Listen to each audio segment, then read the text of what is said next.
중국이 오늘 2분기 경제 성장률을 발표했는데 0%대까지 주저앉았습니다. 지난 4월부터 이어진 상하이와 베이징 등 주요 도시의 봉쇄 여파가 그대로 반영된 결과인데요. 네, 베이징 연결해서 자세한 내용 들어봅니다. 임광빈 특파원. 네, 베이징입니다. 네, 2분기 경제 성장률 시장 전망치인 1%에도 못 미치는 걸로 나왔다면서요. 그렇습니다. 중국의 2분기 성장률이 작년 동기 대비 0.4% 증가에 그쳤습니다. 중국 국가통계국 발표에 따르면 우한 사태 충격으로 마이너스 6.8%를 기록했던 지난 2020년 2분기 이후 최악입니다. 당국의 적극적인 개입으로 올해 1분기 4.8%를 기록했던 것과 비교해서 뚝 떨어진 수치입니다.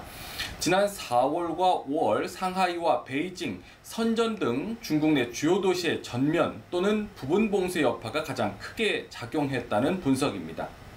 하반기 회복 여지가 남아 있다고는 하지만 중국 당국이 올해 목표한 5.5% 성장률 달성은 어려울 것으로 보입니다.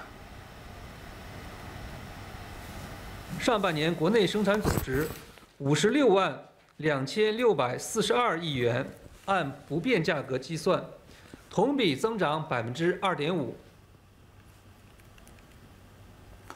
반복되는 봉쇄식 방역 조치가 중국의 경제 회복을 가로막는 심각한 요인이라는 지적 속에서 중국의 올해 성장률 전망치를 두고 세계은행은 4.3%, 경제협력개발기구 OECD는 4.4%를 내다보고 있는데요. 일부 국제투자은행은 3%대 또는 3% 미만을 전망하기도 했습니다. 자, 반복되고 있는 봉쇄식 방역 말고도 경제 상황을 낙관하기 어려운 이유가 또 있다고 하던데 어떤 내용입니까? 네, 중국 GDP의 30% 정도를 차지하는 부동산 시장의 침체는 작년 하반기부터 중국 경제의 발목을 잡아왔습니다. 지난해 채무 불이행을 선언한 중국의 부동산 재벌 헝다 사태 기억하시는 분들 많을 텐데요.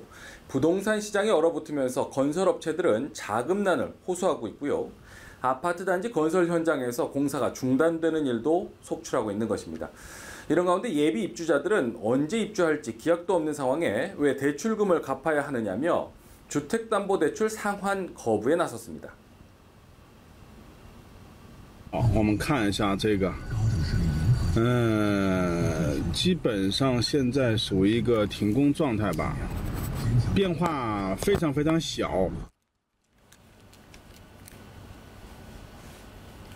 홍콩 명보는 중국 전역 15개 성급에서 100곳이 넘는 아파트 단지 공사가 중단됐다고 전했는데요. 중국 SNS에서는 대출 상환 거부 운동이 벌어지는 곳이라며 200곳의 아파트 공사 현장 명단도 공유되고 있습니다. 네, 이런 상황에 대해서 중국 당국의 대책도 궁금합니다. 어떤 대응책 나왔습니까? 네, 중국 금융당국도 주택담보대출 상환 거부 운동에 놀란 표정입니다. 중국 은행보험감독관리위원회는 성명을 내고 최근 일부 아파트 인도가 지연되는 사태를 주목하고 있다 이렇게 밝혔습니다. 건설사들은 약속 기한에 맞춰 아파트 건설을 완료할 수 있도록 하라는 겁니다. 시장 원칙에 따라 금융기구의 참여와 리스크 해결을 지원하겠다고도 덧붙였습니다.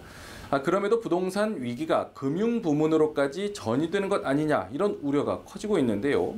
일각에서는 건설은행과 공상은행, 우정저축은행 등 국영 대형은행들이 주택담보대출에 더 많이 노출될 수 있으며 그로 인해 어려움을 겪을 수 있다는 경고도 나오고 있습니다. 중국의 4대 국유 상업은행인 농업은행은 어제 오후 성명을 내고 사태가 통제 가능한 수준이라면서 부동산 위기가 금융 부문으로 전이될 가능성은 극히 제한적이라고 밝혔는데요. 이런 가운데 중국 주택 가격은 10개월 연속 하락했고 주택 판매 규모도 11개월 연속 감소했습니다. 1990년대 후반 이후 최장기 위축이라는 분석이 나오고 있습니다. 자, 이런 가운데 중국에서도 오미크론의 하위 변이가 잇따라 확인되면서 코로나19 재확산 우려가 커지고 있다고요. 네, 중국 서남부 광시성에서 코로나19 신규 감염자가 370명 확인됐습니다. 하루 전 25명이었던 것과 비교해서 345명이나 급증을 했습니다. 중국 방역 당국에 따르면 광시성에서 확인된 바이러스는 BA.2 계열인데요. 이 바이러스는 현재 깐수성과 광둥성 등에서도 유행하는 것으로 전해졌습니다. 한편 지난주까지 한 자릿수에 그쳤던 상하이의 신규 감염자 수는 오미크론 하위 변이 BA.5가 확인된 이후 연일 두 자릿수를 기록하고 있습니다. 상하이 일부 아파트 거주위원회는 주민들에게 2주치 식량과 의약품을 준비하라고 공고하면서 이번 주 안에 재봉쇄가 되는 것 아니냐 이런 소문까지 번지고 있습니다.